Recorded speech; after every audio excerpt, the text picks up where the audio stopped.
സൗദിയിലെ Riyadh metro പാർക്കിംഗിൽ പണം നൽകാതെ പാർക്ക് ചെയ്യാനുള്ള സൗകര്യമൊരുങ്ങി 12 മണിക്കൂറായിരിക്കും സൗജന്യ പാർക്കിംഗ് അനുവദിക്കുക. റിയാദ് പബ്ലിക് ട്രാൻസ്പോർട്ട് അതോറിറ്റിയാണ് ഇക്കാര്യം അറിയിച്ചത്. 12 മണിക്കൂർ നേരത്തേക്കായിരിക്കും പാർക്കിംഗ് സൗജന്യമായി ലഭിക്കുക. മെട്രോ, ബസ് യാത്രകൾക്കായി ഉപയോഗിക്കുന്ന ദർബ് കാർഡ് വഴിയാണ് പാർക്കിംഗ് നിയന്ത്രിക്കുക. കാർഡ് കൈവശമില്ലാത്തവർക്ക് മണിക്കൂറിൽ 10 റിയാൽ എന്ന തോതിൽ പാർക്കിങ്ങിനായി പണമടക്കേണ്ടി വരും. റിയാദ് പബ്ലിക് ട്രാൻസ്പോർട്ട് അതോറിറ്റിയാണ് ഇക്കാര്യം അറിയിച്ചത്. ദർബ് കാർഡ് ഉപയോഗിച്ച് പാർക്ക് ചെയ്യുന്നവർക്ക് 12 മണിക്കൂറിന് ശേഷമുള്ള ഓരോ മണിക്കൂറിനും 10 റിയാൽ വീതം നൽകേണ്ടി വരും. പാർക്കിംഗ് ഏരിയകളിൽ നിന്ന് ട്രെയിനിനടുത്തേക്ക് എത്താനായി ലിഫ്റ്റുകളും എസ്കലേറ്ററുകളും സംവിധാനിച്ചിട്ടുണ്ട്.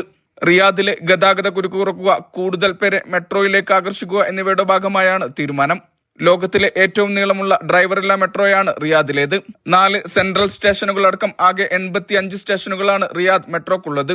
സ്റ്റേഷനുകളെ പരസ്പരം ബന്ധിച്ച് 1000-ഓളം ബസ്സുകളും സർവീസ് നടത്തും. സാധാരണക്കാരെ കൂടി ലക്ഷ്യം വെച്ചുള്ളതാണ് റിയാദ് മെട്രോ. അതിനാൽ തന്നെ ഏറ്റവും കുറഞ്ഞ നിരക്കിലാണ് മെട്രോ സേവനം.